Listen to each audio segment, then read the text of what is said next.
আসসালামু আলাইকুম ওরহমতুল্লাহ। প্রিয় দর্শক, আশা করি সবাই ভালো আছেন আর আমিও আপনাদের দোয়া অনেক অনেক ভালো আছি। প্রিয় দর্শক, আজকে ২৪শে ডিসেম্বর রোজ বুধবার।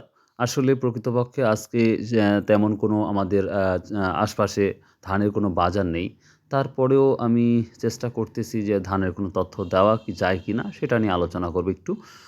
যদিও ভিডিওটা খুব ছোট হবে, আশা করি আপনাদের ভালো লাগবে। ভাই, আমরা ধানের বাজার দেখতে পাচ্ছি, ধানের আমদানি পর্যাপ্ত পরিমাণ হচ্ছে, কিন্তু ধানের যেই দাম সেটা কিন্তু কৃষক পাচ্ছে না। সার, কীটনাশক সব দিক দিয়েই কিন্তু দাম বেশি। সো সেই ক্ষেত্রে ধানের দামটা পাচ্ছে না। তবে এটা একটা কথা যে ধানের বা চাউলের দাম যেকোনো সময় কিন্তু ইনক্রিজ হবে বা উপর দিকে যাবে। তবে অনেকের বক্তব্য যে ডক্টর ইউনূস থাকলে কখনোই সম্ভব না। তো প্রিয় দর্শক, যাই হোক, মোটা ধানগুলা স্বাভাবিকভাবে ৳১২০০ র মধ্যেই বা ৳১২৫০ র মধ্যেই যাচ্ছে। নেপালি স্বর্ণা যাচ্ছে ১২০০, ১২০৫ এরকম অবস্থা।